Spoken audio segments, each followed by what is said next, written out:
Bueno, Flor, muchísimas gracias por aceptar grabar el podcast como para charlar un poco.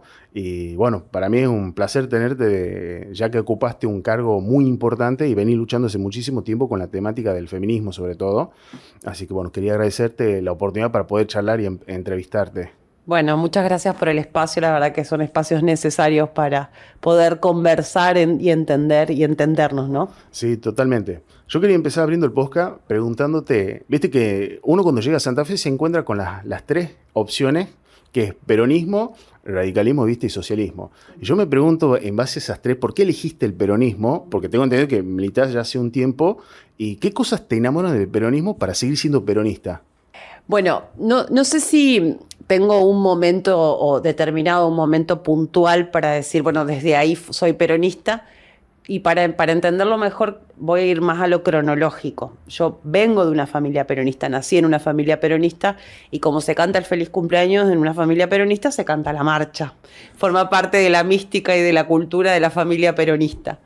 Eh, Claramente después con el tiempo una va eligiendo y en eso también para ubicarlo cronológicamente en mi adolescencia y en mi juventud te lo puedo resumir con una frase que me gusta mucho de Néstor Kirchner que tiene que ver con comprensión histórica.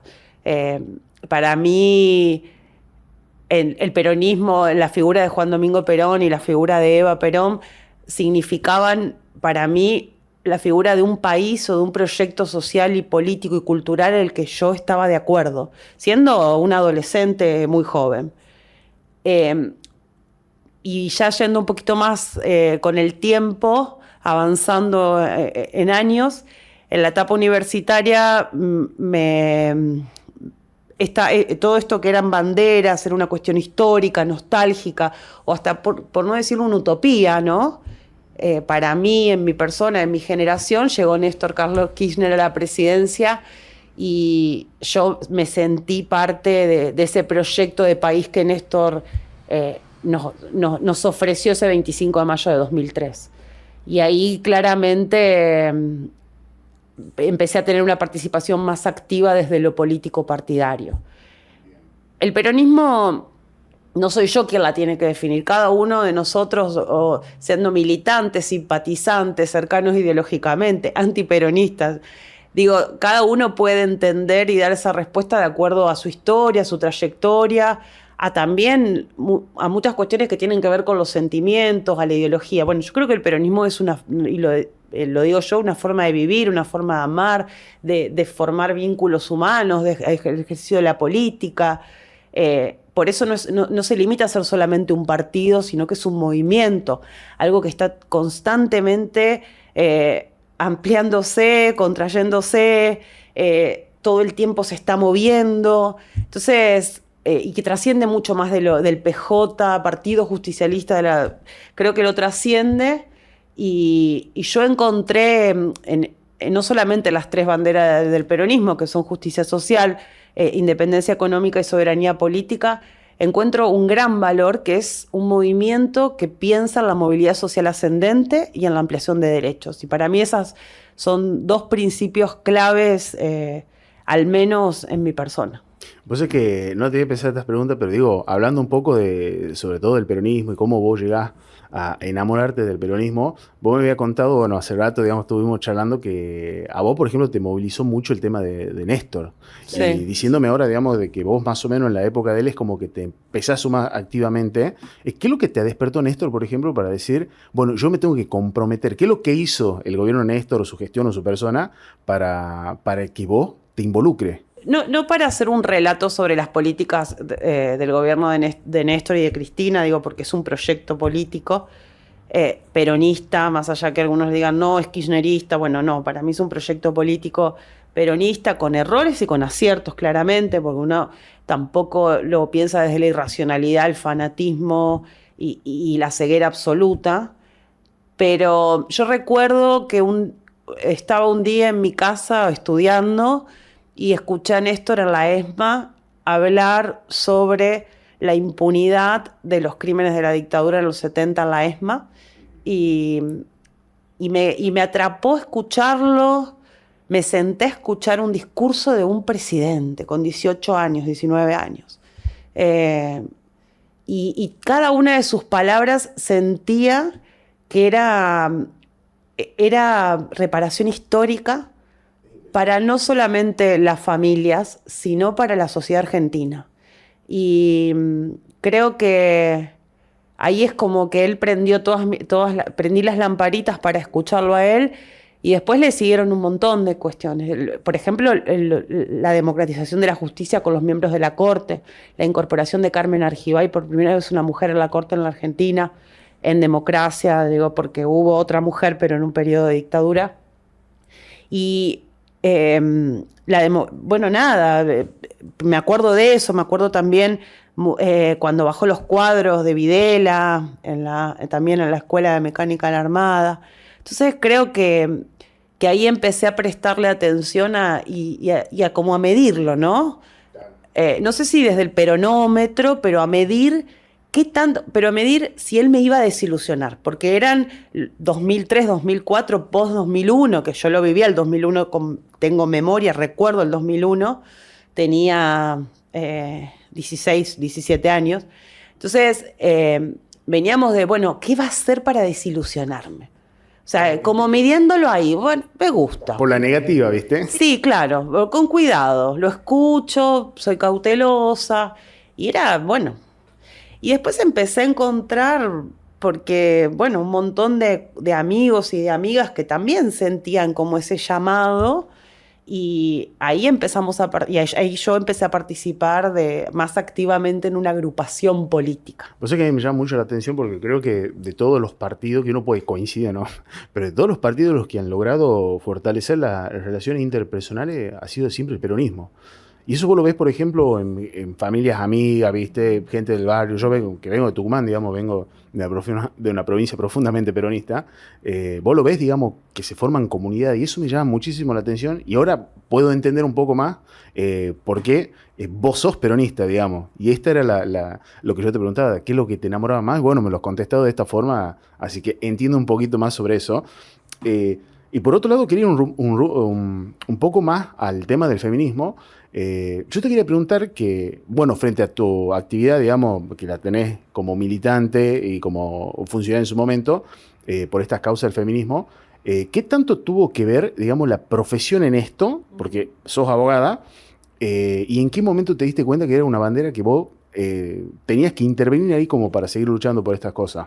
Bueno, yo soy, y lo digo con mucho orgullo, soy la primera generación universitaria en mi familia. Fui alumna y soy graduada de la Universidad Pública, la Universidad Nacional del Litoral. Y cuando comencé a estudiar, no sé, creo que a los 18 años, no sé si tenemos demasiadas certezas, tenemos un montón de preguntas. No sé si tenía todas las respuestas en estudiar abogacía. Sí me gustaba, quería ser abogada, quería ser política, quería ser senadora, no sé qué quería hacer. Pero me gustaba la cosa pública, ya había ahí algunas lamparitas prendidas con respecto a la sensibilidad política y social, al gusto por la historia, pero la universidad es también una gran abridora de cabezas y de corazones, lo digo yo, porque en la universidad yo conocí, por ejemplo, que había personas que vivían en otros pueblos y que para mí era, nada, imaginar y pensar, bueno, de dónde sos. Era también, yo venía de escuela solamente de mujeres, era interactuar también con compañeros varones. Un mundo totalmente nuevo. Era totalmente nuevo. Además era público, yo venía de la educación privada. Entonces, en la universidad encontrás es como un gran carnaval lleno de colores, de idiosincrasias, de acentos, digo, desde de mate, de compartir, bueno, nada, de encontrar un montón de realidades distintas, desde clases sociales, cuestiones de género. O sea, hay una interseccionalidad ahí trabajando muy, muy, muy latentemente. Entonces, en la universidad, y también es la forma bueno, cómo estudio, si rindo bien, si rindo mal. Bueno, ahí en los pasillos haciendo empatía con otros compañeros y compañeras. Bueno, nada, la universidad es una gran abridora de cabezas. Y ya casi terminando los últimos años de la universidad, yo estaba cursando una materia que se llama Derechos Humanos, que me gustaba mucho, y en esa clase van las abogadas del caso Ana María Acevedo. Ah, bien. Después te cuento bien quién fue Ana María Acevedo. Y van ese día a exponer sobre la violación sistemática de derechos humanos a una mujer pobre del norte de la provincia de Santa Fe. Y yo creo que salí de ahí con... Si tenía preguntas a los 18 años, a los 20 y pico tenía 10 millones más de preguntas.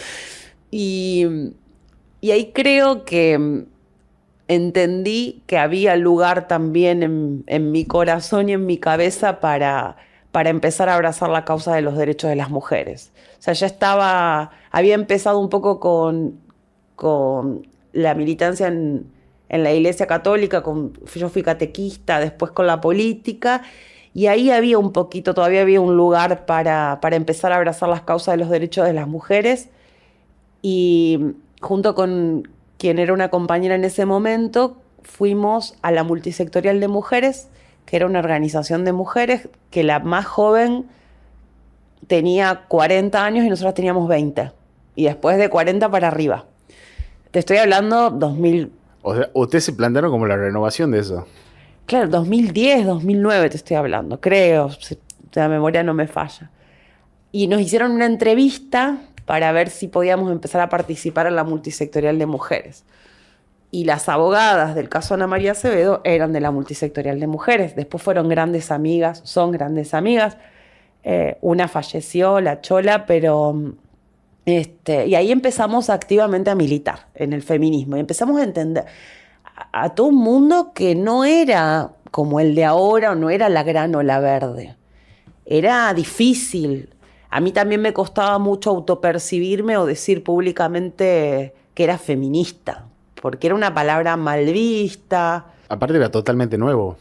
Muy nuevo, recién ahí, con el kirchnerismo también, en los gobiernos, sobre todo de Cristina, muchas leyes de ampliación de derechos de las mujeres y del colectivo de la diversidad se empiezan a debatir en esa época.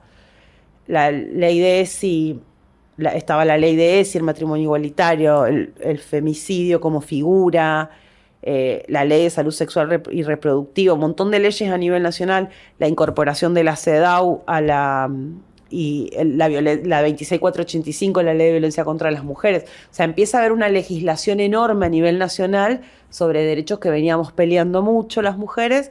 Entonces empezaba incipientemente a moverse todo ahí, a empezar a surgir este gran movimiento de mujeres.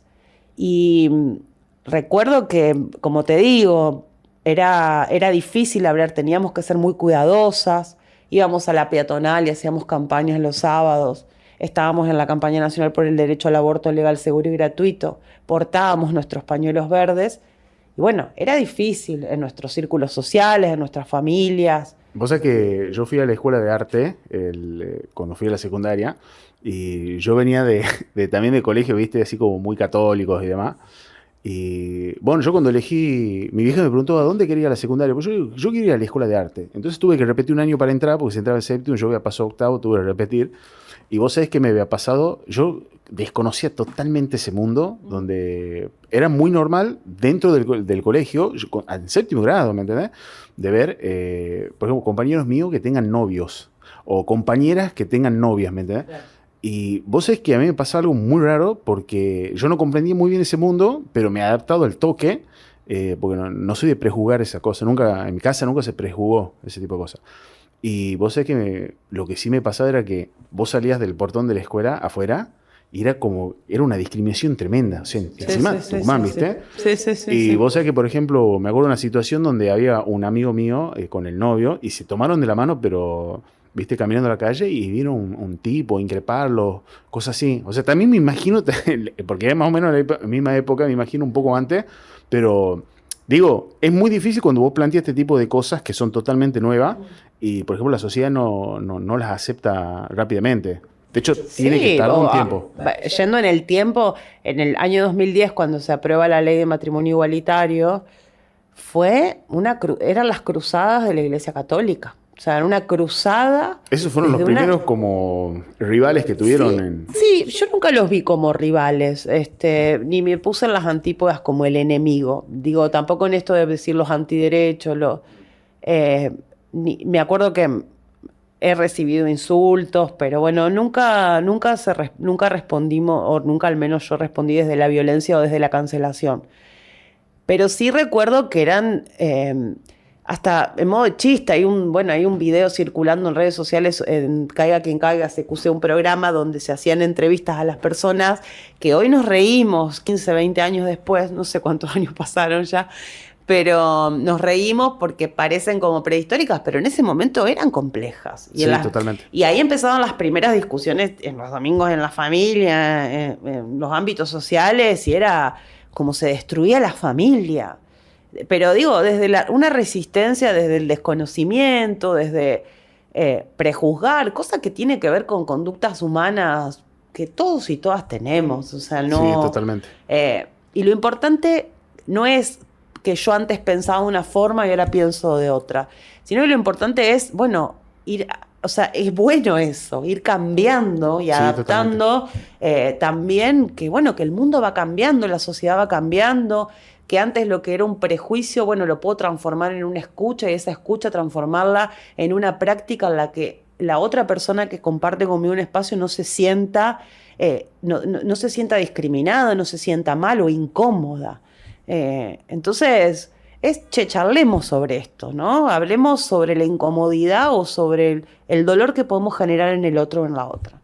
Entonces, en ese momento creo que era más una cuestión de desinformación y de resistencia, que como también sucedió en el 87 con el divorcio. Era muy niña, pero también sucedió con el divorcio vincular a la Argentina. Es el mejor ejemplo porque aparte, vos lo pensás, digamos, con los ojos del futuro, o sea, desde acá, mirando al pasado, decís, ¿cómo puede ser que alguien esté en contra de que se quiera rehacer su vida, me entendés? Pero bueno, en esos momentos era así. Vos sabés que ahora entiendo un poco de por qué vos terminás siendo ministra de género acá en la provincia, y te quería preguntar lo siguiente. Primero, ¿cómo fue el paso a llegar ahí?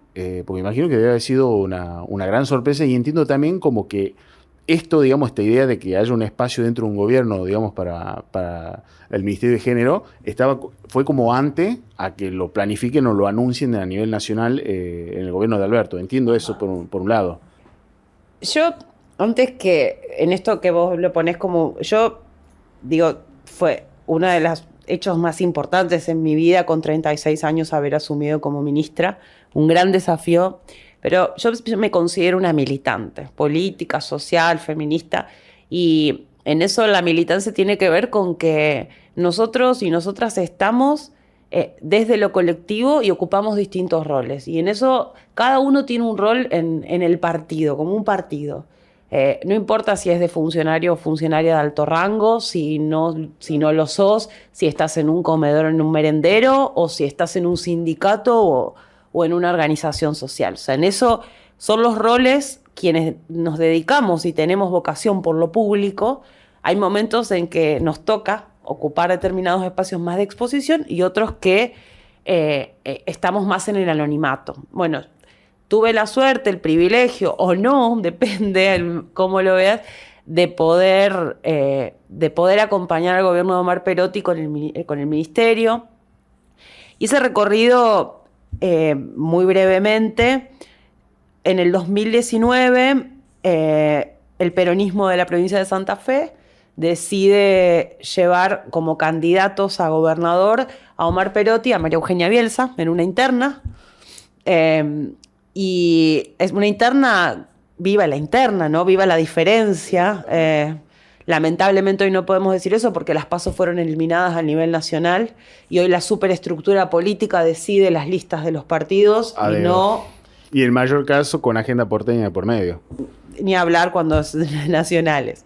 Entonces, en ese momento, en 2019, había un sector del peronismo que acompañaba a María Eugenia Bielsa y otro sector a Omar Perotti.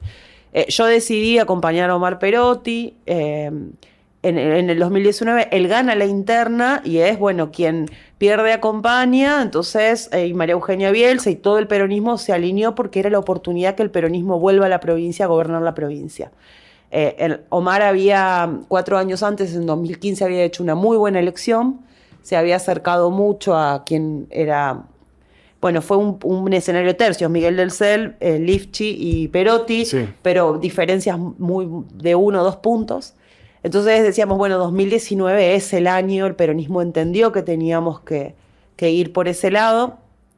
Omar gana la provincia y yo lo recuerdo con mucha alegría porque era la primera vez como en conciencia o en militancia activa que yo, como peronista, que todo un grupo por primera vez íbamos a ver al peronismo gobernar la provincia. No estoy desconociendo la historia del peronismo anterior, pero al menos en mi generación... Para tu vida es importante. Para mí era muy importante porque me había sentido parte de ese triunfo, ¿no? También se da a nivel nacional que gana Alberto, y esto estoy hablando de 2019. En ese momento, en 2019, había sucedido un hecho histórico en la Argentina que fue el 3 de junio de 2015, que es el Ni Una Menos, donde la sociedad argentina, en todas las plazas del país, se manifestó y abrazó una causa que decía: no queremos más mujeres muertas por la violencia machista. No queremos más que nos acosen por las calles, queremos políticas públicas activas y no queremos que maten a una piba de 14 años como era Kiara Páez. Y una piba que era de la provincia de Santa Fe, de la localidad de Rufino, bien al sur de la provincia, en la punta de la bota. El femicidio de Kiara Páez es, desde lo simbólico, como la gota que rebalsa el vaso, es la excusa, es la bandera convocante, la oportunidad histórica que las periodistas del Ni Una Menos encontraron para convocar en todas las plazas del país. Nadie dimensionó ese 2015. Y yo me acuerdo cuando fui a esa plaza, no lo podía creer, porque nosotras veníamos de plazas de ser 10 o 20, o de ir los sábados a la mañana a la peatonal, o de dar charlas en las escuelas, y con mucho cuidado, y siendo muy poquitas. Y ese 2015 explotó, y había mujeres de todas las edades, había varones, había familias. Entonces, había un hecho histórico, había una sociedad diciendo y pidiendo algo, y no es que pedían no pedían la muerte de los varones, no pedían maten a los varones, decía el Estado: el Estado tiene que proteger a las mujeres, a las niñas y a las jóvenes. El Estado tiene que activar protocolos, tiene que trabajar sobre las políticas públicas para que no haya más pibas muertas por violencia machista. Entonces, cuando quienes dedicamos nuestra vida a lo público, tenemos que escuchar a la sociedad. O sea, tenemos que poner el oído, hacer una escucha y procesarlo a eso. Creo que en eso el gobierno... lo entendió muy bien eso. Lo entendimos, porque el 2015 no es que nada cambió. Sí, cambiaron muchas cosas, pero necesitábamos una política transformadora. Acá te hago un paréntesis. Si vos me preguntás, ¿vos podés ser peronista y feminista? Sí, porque son dos movimientos emancipadores, son dos movimientos que dan libertades, son dos movimientos que están vivos, que atraviesan, que son intergeneracionales. Entonces, había que dar una respuesta y había que hacer un cambio de 360 grados y dar una respuesta social. Y en eso, con Celia Arena, que fue la primera ministra de Igualdad, Género y Diversidad, y con otro grupo grande de mujeres del gobierno, la nombro a Celia como una figura, pero fuimos muchas las mujeres, trabajamos mucho para que las políticas de género se jerarquicen en el nivel político y administrativo. Y Omar también tuvo la decisión política de crear el ministerio y decir: bueno, aquí hay algo, aquí hay una escucha, aquí hay una respuesta desde el gobierno, vamos. Y ahí en 2019 arrancamos. Y por ejemplo, dentro de tu gestión, aparte me sorprende mucho esto, ¿por qué? Porque ahora recién hay provincias que están creando como ministerio, secretaría o subsecretaría dedicado a este tipo de problemática, ahora. Pero en el 2015 era recontra jugado, digamos. El 2019. En el 2019. Era recontra jugado, digamos. Había 3 provincias: Santa Fe, Córdoba y provincia de Buenos Aires. El único que lo mantiene hoy es provincia de Buenos Aires con Estela Díaz, con el gobierno de Axel. Bien. Yo te iba a preguntar sobre respecto a tu gestión. ¿Qué cosas pensás que vos tomás como decir: mira, hemos logrado esto, que ha sido transformador y estamos orgullosos de haberlo hecho? ¿Y qué cosas han quedado así como pendientes, digamos, a terminar de resolver? Porque obviamente en 4 años no puedes resolver una problemática, digamos, de muchas generaciones. Bueno, yo soy, en los últimos 2 años del ministerio soy la cara visible, pero fuimos un equipo de personas, de varones y de mujeres, trabajando por y para el ministerio, y en eso voy a hablar como en sentido colectivo, porque si no parece que somos, digo, figuras medio heroicas, y en mi caso creo mucho en el trabajo colectivo y grupal. En ese sentido, había 3 ejes que trabajábamos mucho: territorialidad, una provincia con 365 municipios y comunas, 19 departamentos, extensa, larguísima, muy heterogénea a nivel poblacional, social, económico. Entonces necesitábamos equilibrar la distribución de los recursos a los municipios y comunas, y además darle también a los municipios y comunas las herramientas para que sean la primera puerta, la primera ventana que golpea un vecino o una vecina ante una necesidad. Lo cual sucedía. Yo iba a un pueblo muy pequeño en el norte de la provincia y el presidente o la presidenta comunal me decía todos los días o hace un mes vino una mujer a pedirme ayuda por esto, por lo otro. O sea, situaciones de violencia no distingue clase social, no distingue si es un gran pueblo o una ciudad enorme. No distingue. Entonces era algo que atravesaba todo el territorio. Y bueno, en esa territorialidad construimos 37 puntos violeta como espacios estratégicos un poco regionales, locales. Fortalecimos mucho los equipos. Cuando nosotros llegamos al gobierno, muy pocos municipios y comunas recibían fondos para trabajar las violencias y con equipos, y nosotros llegamos a ampliarlo a más de 300. O sea, se amplió casi, se triplicaron los recursos hacia los municipios y comunas. Y lo digo, no eran recursos para hacer folletería, eran recursos para asistir, para trabajar, para contratar equipos interdisciplinarios, para tener guardia telefónica, para trabajar con la policía, también para trabajar en la prevención de violencias, recursos que Niñez también, por ejemplo, lo tiene. Es un sistema muy parecido a Niñez, se llama Primer Nivel de Atención en Violencias, como el municipio o la comuna. Bueno, la provincia distribuye esos recursos y nosotros ampliamos, y además construimos puntos violetas. Y además cada política que nosotros trabajábamos no la hacíamos en Santa Fe, en Rosario y en Reconquista, se trabajaba en toda la provincia. El 8 de marzo, que era una celebración para muchas mujeres, otras un día de lucha, para otras era para pintarse las uñas. Bueno, se trabajaba con la idiosincrasia de cada pueblo, cada ciudad, cómo quería ese día reivindicar el Día de los Derechos de las Mujeres. Pero, y lo hacían con la comunidad, era algo comunitario, desde una actividad cultural, desde una actividad escolar, bueno, diferentes cosas. Después se trabajó mucho la transversalidad, o sea, nosotros nunca quisimos ser un compartimento estanco y solamente trabajar en atender cuando la violencia ya llegó. Si no, decimos, bueno, la violencia es la consecuencia de la desigualdad.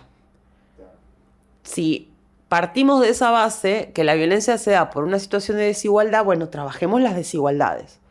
Trabajemos las desigualdades en el mundo laboral, en el mundo científico, en el acceso, en los cuidados, gran problema social y económico. Trabajemos la desigualdad en todos los ámbitos. Y no lo puede hacer este ministerio. Este ministerio no va a resolver desigualdades estructurales desde esta cartera. Trabajémoslo transversalmente. No estoy descubriendo la pólvora, pero es el mejor método, digamos. Es la mejor forma. Porque te comunica con todos los espacios de gobierno que hay. Exactamente. La mejor forma de trabajar la política pública tiene que ser de forma transversal, porque si no somos compartimentos estancos y no rompemos estructuras, y lo que tenemos que hacer es romper estructuras para que la gente viva mejor.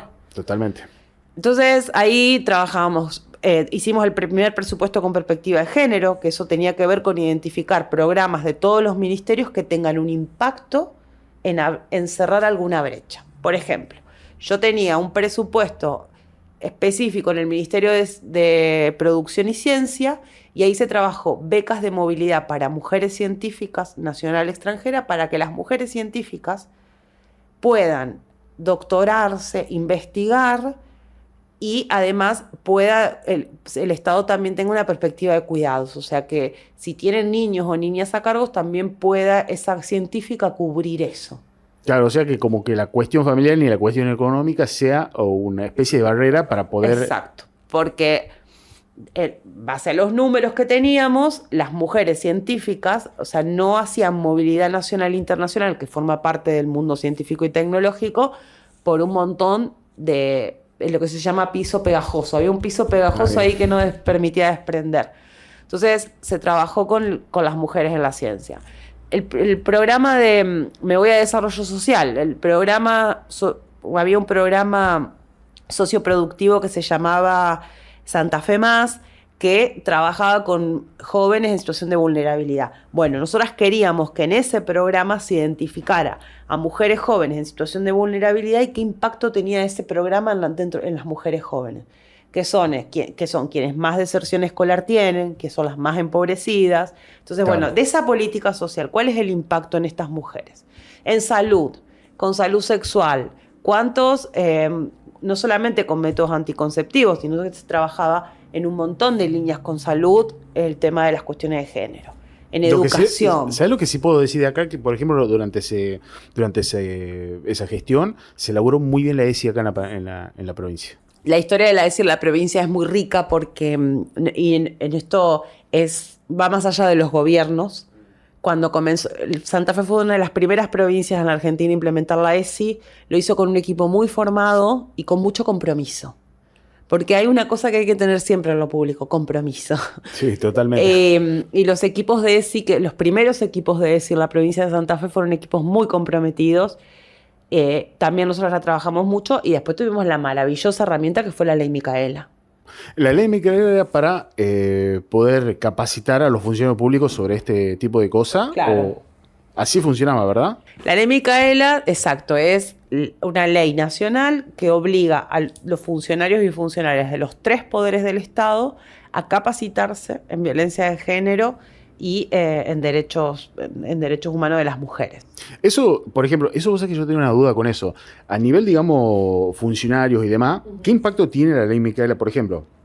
Que vos digas, mira, bueno, para hacer programas de leyes o construir o confeccionar algunos proyectos y estrategias, digamos, siempre, digamos, teniendo en cuenta que lo legal, por ejemplo, la ley de feminicidio o femicidio, se tenga en cuenta a la hora, por ejemplo, de diagramar un proyecto, digamos, que tenga que ver con seguridad. ¿Sirve para eso o es más específico en decir, mira, contamos con estas herramientas para que puedan utilizarlas como funcionarios? O sea, la ley es obligatoria. Lo que significa es que, y para funcionarios y funcionarias no es, digo, funcionarios políticos, sino trabajadores y trabajadoras estatales de los 3 poderes y la provincia de Santa Fe está adherida. Obviamente que a nivel nacional eso no se está cumpliendo. Muchos otros estamentos del Estado sí lo están haciendo, el Poder Judicial de la Nación. En la provincia se continúa con la Ley Micaela, ahora con el Gobierno de Unidos. Nosotras dejamos en la Ley Micaela una plataforma que se trabajó con Flaxo, y la verdad que las devoluciones eran hermosas, o sea, eran de agradecimiento, porque no había ni lavado de cabeza, ni manipulación, sino que había un repreguntarnos los roles sociales, cómo estábamos manejando, naturalizando. No era bajar ningún tipo de línea, sino muy por el contrario, lo que hacíamos era que sea interactivo, que nos repreguntemos, que nos preguntemos y que cambiemos y transformemos, ¿no? Aquello que capaz que no está bueno. Claro. Pero no desde bajar una ideología, ¿no? Porque también hay mucha confusión con eso. Yo siempre digo, invito a quienes hablan de lavados de cerebros, de bajar ideología, a que vean cómo es la ley Micaela y la historia de Micaela García y de sus padres.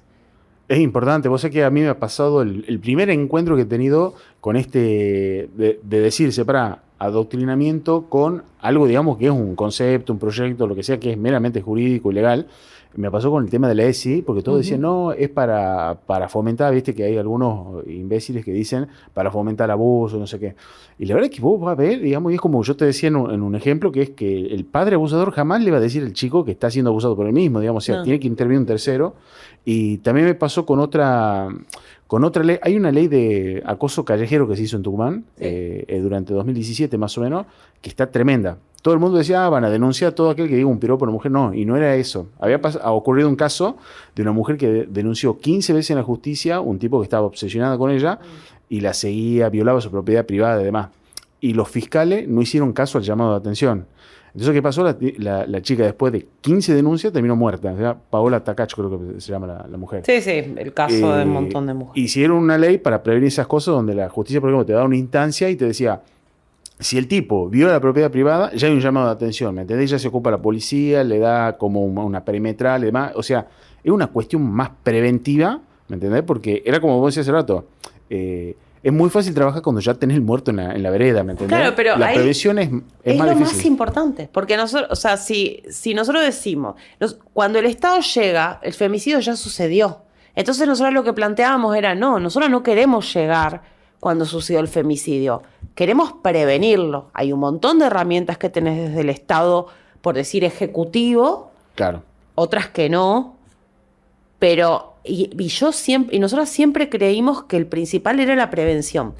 Y en esto nosotros podemos tener ministerios, podemos tener leyes, podemos tener fiscales o funcionarios y funcionarias comprometidos, pero si no tenemos un cambio cultural, de nada sirve todo lo demás, porque estamos hablando de un cambio de estructura, de un cambio de superestructura, pero no estamos hablando de un cambio social y cultural profundo.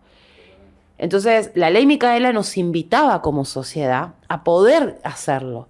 De hecho, nosotros largamos una línea hermosa llamada Micaela en la ciudadanía. Cualquier ciudadano o ciudadano de la provincia de Santa Fe que quería indagar sobre eso podía entrar e interactuar y trabajar con Micaela en la ciudadanía. A través de juegos, de preguntas, no se ponía evaluación, era anónimo. Y con los trabajadores y trabajadoras estatales, con los docentes, las docentes, lo que queríamos y pretendíamos es que esa persona que es la cara del Estado para un montón de gente, desde la persona que te da la partida de nacimiento en el registro civil, el enfermero o la enfermera que te atiende en un hospital, o el juez que te dicta una sentencia, que todo ese funcionariado tenga al menos una perspectiva que tenga que ver con ampliar la mirada de todas las realidades que existen y de un montón de desigualdades que coexisten con nosotros mismos y que no las vemos porque las naturalizamos. Naturalizamos las violencias, naturalizamos las opresiones y los privilegios porque no los queremos ver o porque los desconocemos. Hay un montón de motivos. Bueno, si los desconocemos, demos las herramientas para poder dar esa y ampliar esos lentes y que todos veamos mejor. Claro, aparte rompe con esta cuestión de que si hay adoctrinamiento, no, bueno, anda a chequearlo, digamos, fíjate que si es o no. Me parece que es un discurso que no merece ni siquiera demasiada respuesta porque es directamente anular, o sea, y no tiene ningún tipo de fundamento. Vos sabés que te iba a preguntar que, bueno, has tenido una gestión y aparte, digamos, como ya venías antes comprometida con esta problemática que sufren las mujeres, yo te quería preguntar, dentro de, digamos, tu experiencia también como funcionaria, es decir, ¿cuál ha sido el caso que a nivel, digamos, emocional, porque me imagino que habrá sucedido, te ha impactado muchísimo? El ministerio fue un ministerio muy importante para la historia de la provincia de Santa Fe, pero no lo digo desde lo fundacional, porque la provincia de Santa Fe venía trabajando en políticas de género y diversidad sexual, lo que se hizo durante esos 4 años en el medio de una pandemia, de una sequía, de un contexto muy complicado, muy complejo, económico, inflacionario. Se dejaron políticas institucionales que todavía tienen su huella, ¿no?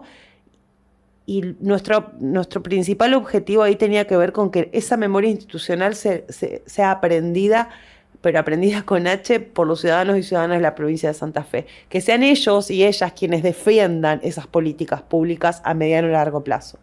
Cuidados, presupuesto con perspectiva de género, puntos violetas, protocolos de femicidios, el primer registro de femicidios tripartito de Poder Judicial, Poder Ejecutivo y Ministerio de Seguridad, trabajando en un solo registro, todo lo que tuvo que ver con políticas de cuidado, fueron, no para enumerarlas, sino porque están a la vista, porque todos las podemos buscar y están.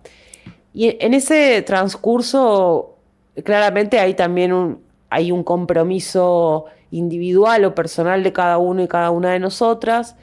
En mi caso, el caso que más me conmocionó a nivel personal fue el transfemicidio de Alejandra Ironisi. Alejandra Ironisi era una militante travesti de la ciudad de Santa Fe, oriunda de Tostado, ya casi santafesina porque vivió muchos años acá en la ciudad de Santa Fe. Era una militante del Partido Socialista y era una gran amiga y para mí fue una gran maestra. Imagino que habrá sido muy fuerte la situación. Sí, para muchas de nosotras que estábamos en el ministerio, me recuerdo esa mañana que me llamó una de las funcionarias para decirme se murió la Ale, yo no podía creerlo. Alejandra fue la primera mujer trans en tener un documento nacional de identidad como mujer en la provincia de Santa Fe. Era una militante muy comprometida con la comunidad travesti trans. Era trabajadora del Ministerio de Salud, después del Ministerio de Desarrollo Social. Y bueno,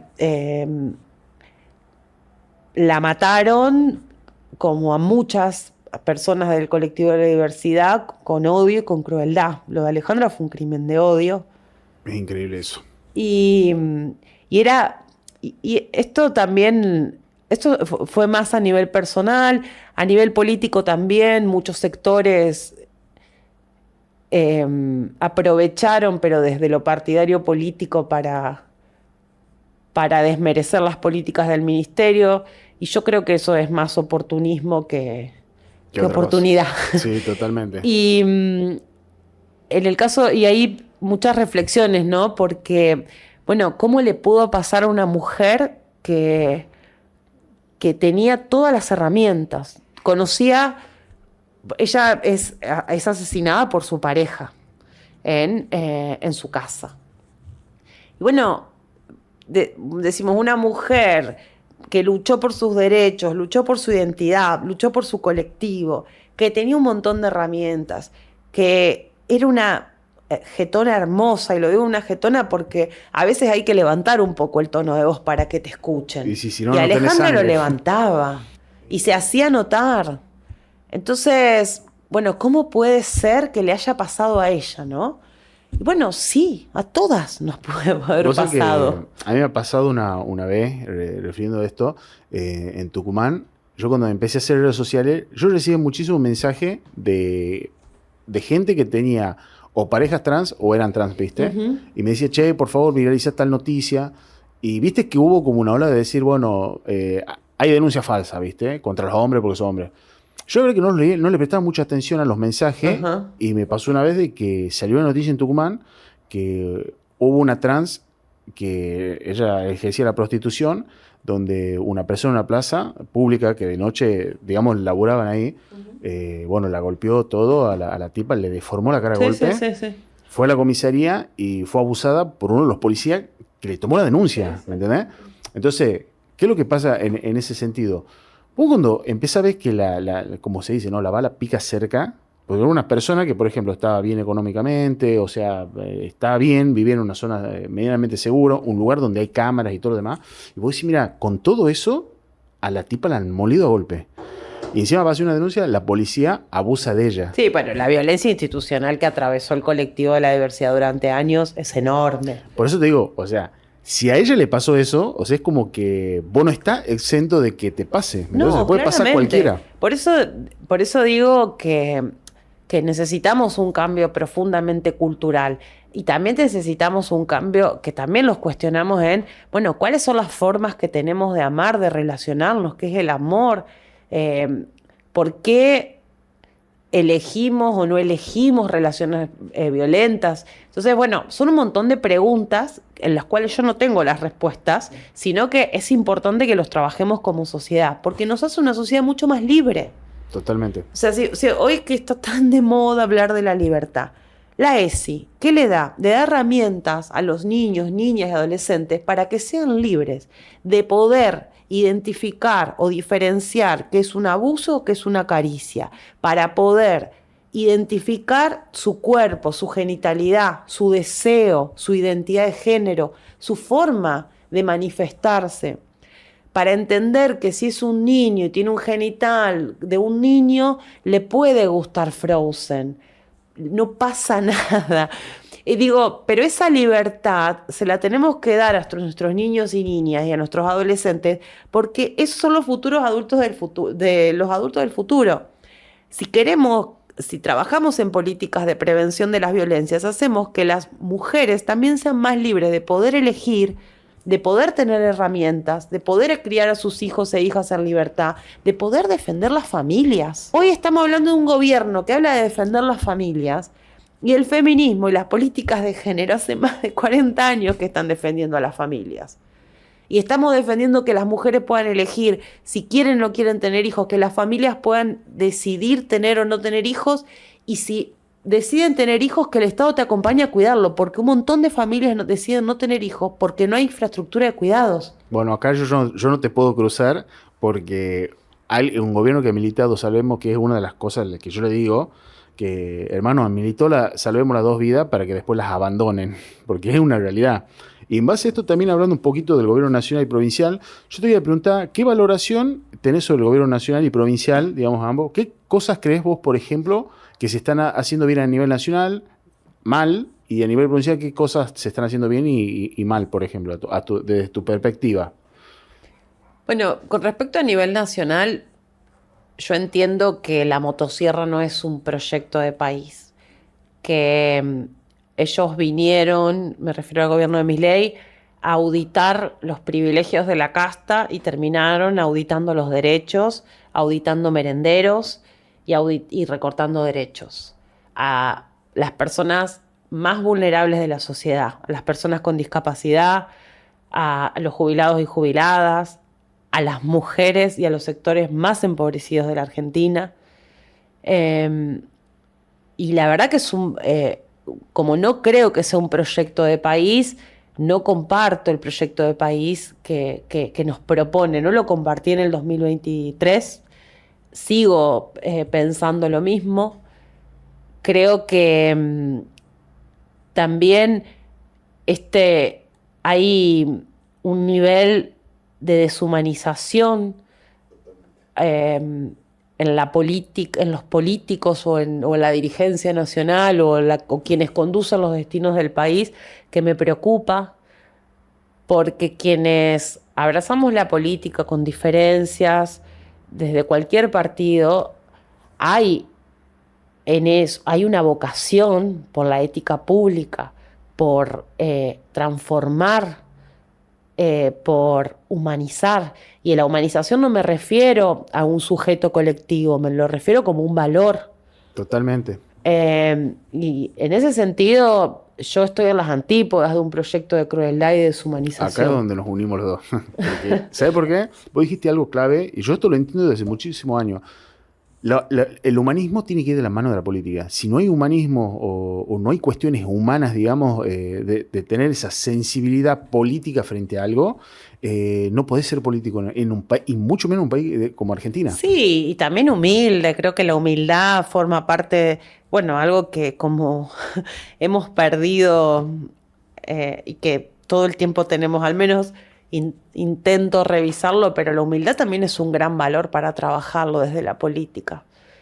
Y no hablo de la humildad desde la autocrítica, sino la humildad también de la escucha, la humildad de saber que nos podemos equivocar, de bajar el ego, por ejemplo. El gran enemigo es el ego, el gran enemigo no son los jubilados y las jubiladas, no son las personas con discapacidad. Totalmente. Y no es una cuestión filosófica.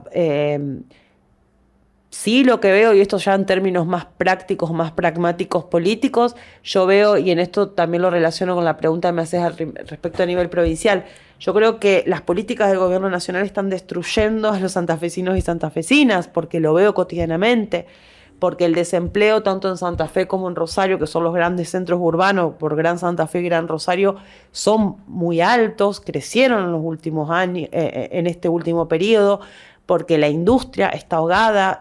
El sur de la provincia de Santa Fe es muy industrializado, desde maquinaria agrícola, metalúrgica, lo que es industria blanca como lavarropas, claro. De la industria metalúrgica.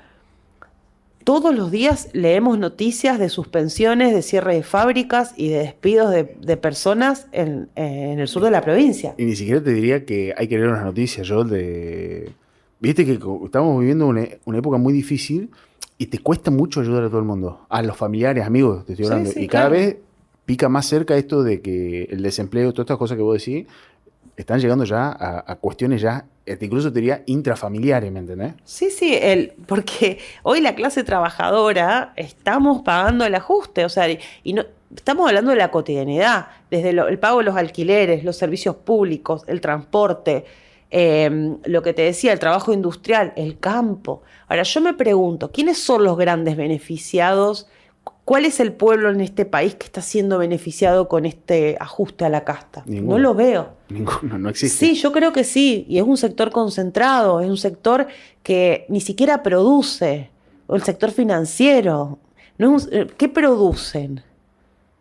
Bueno, eso es lo que yo siempre digo, digamos, ¿qué produce el Estado Nacional? Porque lo único que hace es recaudar. Y, por ejemplo, el otro día estaba leyendo la noticia del impuesto al combustible que es originalmente para la obra pública, pero no hay obra pública. No hay obra pública. ¿A dónde va ese dinero? La cantidad, el recorte que hubo en la provincia de Santa Fe de obra pública, y no es, la obra pública es la cloaca cuando vos tirás la cadena de tu casa. La obra pública es la hornalla que vos abrís para cocinar algo. La obra pública es para ir y venir de tu casa y no te mates en la ruta. O para que entre una ambulancia, por ejemplo. Para que entre una ambulancia. Es el hospital, la escuela. Es la vida cotidiana de la gente. Eso, o sea, es tan invisible. Siempre me acuerdo que cuando recorríamos la provincia, que inaugurábamos un montón de obras, Omar Perotti decía siempre, el ex gobernador, bueno, se prende una hornalla y parece como que aparece de arte de magia, y no. Los dos grandes gasoductos de la provincia de Santa Fe de los últimos años están a punto de inaugurarse, que es una obra que empezó el gobierno de él y que el gobierno lo continuó. Porque ningún gobierno, o sea, lo importante es que las políticas se comiencen y que las puedan terminar los otros. Eso que sean de mediano o largo plazo. Eso es lo que me enamora también de Santa Fe, porque digo, bueno, pese a las diferencias que hay con todos los partidos históricos que han venido gobernando, han tenido una cuestión, por esta alternancia que hay, de continuar las cosas que están bien. O sea, no es tan difícil no todos, hacerlo. pero hay que hacerlo. Y creo que ese es el gran pacto democrático, ¿no? En vez de ese show de Pacto de Mayo, en el que lamento que el gobernador de la provincia haya firmado y en el que esperamos los santafesinos y santafesinas que tenga la vehemencia suficiente y que defienda a la provincia de Santa Fe, pero no a la provincia de Santa Fe como una cuestión autónoma, separatista, sino a los santafesinos y santafesinas que la están pasando mal. Entonces, el gran pacto democrático tiene que ver que ojalá que en el gobierno de Puyaro hubiera continuado el ministerio y quien hubiera venido sea mejor que yo y pueda capitalizar o pueda mejorar las cosas que a mí me faltaron terminar o nos faltaron terminar. Pero ese es el deseo que tenemos que empezar a trabajar desde la vocación de este gran pacto democrático, que creo que en algún punto se rompe cuando a Cristina Fernández de Kirchner deciden encarcelarla y condenarla. Pero bueno, otra discusión, pero entiendo que ese es el país o la provincia a la que tenemos que trabajar, de pensar a mediano y largo plazo por el bien de la gente, ¿no? Mira, yo soy programador y ahí, si algo tenemos los programadores, sobre todo cuando nos dedicamos en cuestiones de seguridad y todo lo demás, es de que si ante cada eventualidad nueva, tu respuesta siempre va a ser eliminar algo y no mejorarlo, o sea, estás perdido. No hay evolución tecnológica. Vos lo llevas a la vida política y yo creo que, a pesar de las diferencias que yo puedo llegar a tener personales o ideológicas o posturas, lo que sea, con el Ministerio de la Mujer y todas esas cosas, yo creo que esto, mirá, pensándolo bien, de una forma, incluso te diría como asesor político, es agarrar el Ministerio de Mujer y hacerlo mejor. O sea, todo lo que les criticó el Ministerio de Mujer anterior, hacerlo mejor. A ver, ¿cuál es tu propuesta, digamos, para eso? Pero yo coincido con vos. Para mí, la cuestión es... No creo que sea el Ministerio de la Mujer. Yo creo en eso porque también hay una gran confusión o como un imaginario colectivo que en el Ministerio de la Mujer se desperdiciaban recursos del Estado, ¿no? Y en eso, por eso te digo, nosotros trabajamos políticas transformadoras de desigualdades sociales. Ahora, en eso, no es que vos me decís, bueno, para eso existe el Ministerio de Desarrollo Social.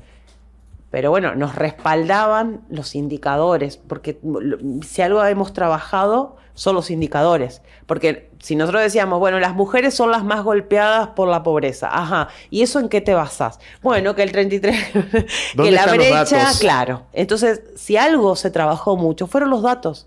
O sea, cada política tenía un respaldo, bueno, este es el problema, o la situación identificada con datos. Esta es la política pública, esta es la expectativa, esta es la desigualdad que se quiere trabajar y es cuántas mujeres no van a llegar a las violencias y mucho menos a los femicidios. Claro, eso está bueno el tema de los datos. Yo te quería preguntar también con esto, de decir, bueno, viendo la mirada, esto es una cuestión ya muy personal tuya, Ajá. es de, ¿qué viene después de Milei? ¿Y qué viene después de Puyaro? Según tu entendimiento y lectura política y también con la trayectoria política que tenés de militancia. Porque algo de por lo menos futurología política debes tener. Creo que hay que empezar a asumir algunas verdades incómodas, lo digo como parte de un movimiento nacional como es el peronismo, y en ese asumir algunas verdades incómodas es empezar a dejar de señalarlos entre nosotros, si fue culpa de este o no culpa, si él hubiera hecho, que Milei es culpa nuestra, que Milei es... Creo que hay que sacar esa cuestión un poco culposa que tenemos de pensar que Milei es producto de las malas gestiones o de las malas decisiones que el peronismo tomó, sobre todo en el último gobierno. Y en eso quiero también dejar en claro que los señalamientos entre nosotros y nosotras tampoco están buenos. También los comprendo después de una derrota que a nivel individual y colectivo nos sorprendió a todos y todas. Y bueno, después de las derrotas es como cuando te caes, estás con la rodilla pelada y te querés levantar y la verdad que no contestás muy bien. Es como el duelo, ¿viste? Y un poco. Y me parece que en eso también hay que entendernos y comprendernos. Creo que también hay que entender el mundo en el que vivimos. Nosotros proponíamos en el 2023 un modelo de país que tenga que ver con mayor empleo registrado, con seguridad social, y digo, no yo, sino que todos estamos viendo que el mundo del trabajo cambió, que vino la inteligencia artificial como la cuarta revolución industrial o no, que las formas de comunicar y de trabajar y de producir son distintas, que las expectativas de la población económicamente activa, como los trabajadores y las trabajadoras, son distintas, porque vamos a una generación más atrás y las expectativas era llegar bien a mi jubilación. Hoy, la mayoría no piensa en su jubilación. Es llegar a fin de mes. Es a fin de mes, o al próximo mes, o hacerte un viajecito. Bueno. Es muy triste. No sé, a mí también me cuesta, porque bueno, también venimos chipeados con una cabeza y digo, bueno, ¿quién le habla a ese mundo del trabajo? O sea, nosotros le hablamos, Ofelia Fernández lo representa muy bien en un documental sobre el mundo del trabajo. Digo, ¿quién les habló a esos pibes y a esas pibas? ¿Quién le habla a los jóvenes y a las jóvenes? Entonces, también me parece que nosotros, y esto lo dijo Omar el otro día, no podemos pensar que el peronismo va a volver porque Milei va a fracasar. O sea, no puede ser esa la primer salida que el peronismo tenga. O sea, esperar que el gobierno de Milei fracase, que explote, porque todos escuchamos, ¿no? Esto explota, esto se cae, esto no tiene... ¿Y qué vamos a venir? ¿Esa va a ser la forma que el peronismo vuelva? Y a mí la verdad que no me cierra mucho esa idea. A mí me parece que en esto que te digo, bueno, este es el diagnóstico, ¿no? Perdimos, nos señalamos, estamos procesando, hay divisiones, bueno. Ahora, mientras tanto sucede Milei. Bueno, ¿cuál es el rol que el peronismo, cuál es el país que le vamos a proponer al peronismo? O sea, también el mundo está cambiando. Me parece que la respuesta en eso yo coincido con lo que dice Omar, de que no puede ser la única salida que el peronismo tenga. Hay que hacer una propuesta y un compromiso. Hay que renovar las vocerías. ¿Vos te imaginás en la reconstrucción o en esta formación nueva de peronismo que vos planteás, que decir, bueno, no puede ser que nosotros ganemos una elección porque al otro le vaya mal, digamos, o sea, tiene que haber un objetivo, o que un norte. Explote. Claro. O sea, porque si explota el gobierno, no el problema, o sea, es que el que sufre es el pueblo. Aparte es muy fácil tener un éxito cuando tu principal contrincante, digamos, le va mal, digamos, o sea... Sí, también es muy fácil hoy, y en eso también yo creo que el peronismo tiene que empezar a... Tengo muchas dudas. Hoy es muy espantoso. O sea, el horror, no nos tiene que aglutinar el horror en este gran campo nacional y popular. Yo creo que también, desde nuestras diferencias en el gran campo nacional y popular, tenemos que marcar nuestras diferencias. Eso te iba a preguntar. No ¿vos ves? somos todo lo mismo. O sea, si claramente cuando suceden hechos en la Argentina en los que se rompe el pacto democrático, claramente los partidos de la democracia, los movimientos sociales tenemos que estar, pero tenemos diferencias después. O sea, y también hay que empezar a separar la paja del trigo, ¿no? En esto, yo entiendo que hay muchos partidos, y no voy a identificar, o movimientos políticos hoy en la provincia de Santa Fe, que les horroriza Milei, pero no les horrorizan un montón de cosas que suceden hoy en la provincia. Les horroriza Milei, pero cuando el peronismo gobierna son los primeros en criticar. Les horroriza Milei, pero cuando hay que movilizar socialmente, partidariamente, juegan más los egos que el horror. Entonces digo, también este gran campo nacional y popular no nos puede aglutinar el horror, y tampoco nos puede aglutinar o la espera, tipo Penélope esperando que esto explote porque Milei explota. ¿Vos ves dentro de ese futuro un peronismo, por ejemplo, ¿no?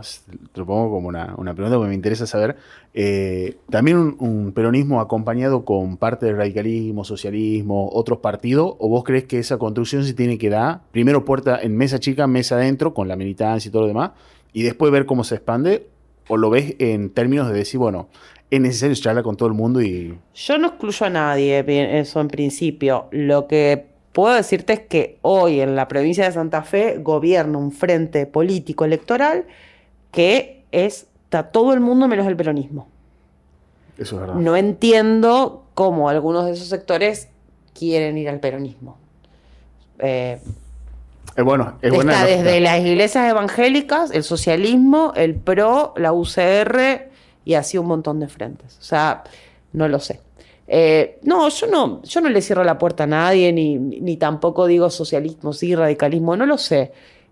También no son momentos como para hacer, y no soy una iluminada que puede decirte es por acá, es por allá, todos lo estamos entendiendo y lo estamos viviendo, ¿no? Pero supongo que esto que yo me pregunto y que al menos cuestiono y lo digo, también lo tiene que hacer la dirigencia política, ¿no? Está bueno. Vos sabés que yendo a las dos últimas preguntas del podcast, estas son las dos preguntas que yo siempre hago porque es una de las que más me interesa, porque claro, dentro de la charla uno va conociendo a la persona, y yo quería saber qué cosas a vos te enamoran acá de Santa Fe. Esas cosas que vos decís me enamoran profundamente de Santa Fe porque no las voy a encontrar nunca en otro lado. Santa Fe ciudad le decimos la cordial, porque vos cuando venís a esta ciudad te recibe, te abraza el santafesino o la santafesina. Y después de mi provincia que tuve la oportunidad enorme de poder conocerla a través de la gestión y el privilegio, es una provincia tan diversa, tan hermosa, de gente de trabajo, de gente de familia y con un gran sentido cooperativo y comunitario. Entonces yo, como abrazo mucho lo colectivo, me gusta mucho eso de mi provincia. Me gusta ese río que nos abraza a todos los santafesinos y santafesinas, como ponerlo en términos metafóricos, y que nos hace una gran cooperativa y una gran comunidad. Qué bueno escuchar eso, porque yo soy testigo de eso, digamos. Yo cuando vine a Santa Fe digo, ¿qué voy a descubrir acá? Y me pasó lo mejor, o sea, todo lo de mi vida me está pasando acá. Y los lisos, sobre todo. Totalmente. Eso es lo que más me gusta de esta La única cerveza que no te hace doler la cabeza. La única. Y bueno, después queda la última pregunta, que es, esta es muy personal, pero me interesa mucho porque también, bueno, ya conocemos tus gustos políticos, tu visión, tu postura, y me queda una de las más importantes, que es la fe. ¿Qué lugar ocupa en tu vida? Y ¿qué pensás vos que sucede cuando se termina este plano carnal? ¿Con qué pensás vos que te vas a encontrar del otro lado? Bueno, yo soy peronista y nosotros los peronistas y las peronistas somos somos cristianos. La doctrina social la doctrina peronista está basada en la doctrina social de la Iglesia. Claramente, esto en términos personales, toda esa fe, esa religiosidad va mutando, pero hay un personaje en la historia de este mundo que le dio un sentido humanitario en los últimos años en este mundo, que fue Francisco, y que también me abrió, ¿viste? Nos abrió la cabeza, los corazones, y nos invitó a formar parte y a hacer ruido, y a hacer lío. Como cuando dijo en Río de Janeiro, hagan lío, pero ese lío que se sienta, Claro. esa iglesia viva. Hoy hablábamos, ¿no?, de que el feminismo y el peronismo, que son movimientos, que me gusta porque son un movimiento. Bueno, creo que el llamado de Francisco, podemos ponerle cristianismo, catolicismo, bueno, el llamado de Francisco a hacer ruido y a hacer lío en esa iglesia también nos invitó a reconciliarnos con muchas ideas de la iglesia cuando antes nos expulsaba. Es bueno que diga que es movimiento, porque la iglesia antes yo la veía muy estática y es real. Una iglesia viva, una iglesia que esté... Nada, Francisco... Parece que, bueno, que las personas se mueren y pasan a ser como un poco más sacralizadas, pero no lo quiero poner en esos términos, porque ya en vida me pasó esto con Francisco. Después, creo que en esto más un sentido humano, creo que cuando nos morimos, lo más importante tiene que ver con dejar huella, pero huella en las personas que nos amaron, y que nos acompañaron a lo largo de nuestra vida. Y a mí me parece que eso es lo más importante, dejar huella en los corazones de quienes nos acompañaron y nos amaron. Eso es lo único que, por así decirlo, espero. No sé qué está ahí del otro lado. Pero está bueno pensarlo así. Lo pienso así, pero no como una cuestión de legado, sino como, bueno, cada uno en este mundo deja distintas huellas, pero que no tienen que ver con heroísmos ni cuestiones... hasta excepcionales, sino muy por el contrario. Entonces, nada, con dejar huella en quienes me acompañaron y me amaron y viceversa, para mí es más que suficiente. Qué buena reflexión. Te quería agradecer de nuevo por haber aceptado el podcast. La verdad que para mí una charla muy interesante, y como te dije, viste, antes de grabar, hubo mucha gente del feminismo que invité y no quisieron o no lo sé, porque esto que vos decías de volver a recomponer, digamos, el diálogo y todas esas cosas, creen que cuando alguien quiere hablar de feminismo, digamos, es justamente anular su visión, su concepto, lo demás, o tratar mal a alguien. Y la verdad que yo creo, como vos, que para mí hay que recomponer esta cuestión y volverle a darle humanidad a la política. No sé cuáles fueron los motivos, pero como te decía, son momentos difíciles donde también hay que tener autocuidado. El autocuidado tiene que ver con preservarnos de pasar situaciones incómodas, donde hoy también está muy habilitada la violencia verbal, la violencia física nuevamente, por pensar distinto, ¿no? Entonces, y en eso digo, no solamente las mujeres o las militantes feministas, sino que también el autocuidado forma parte de algo que está bueno. Totalmente. Bueno, muchísimas gracias. A vos.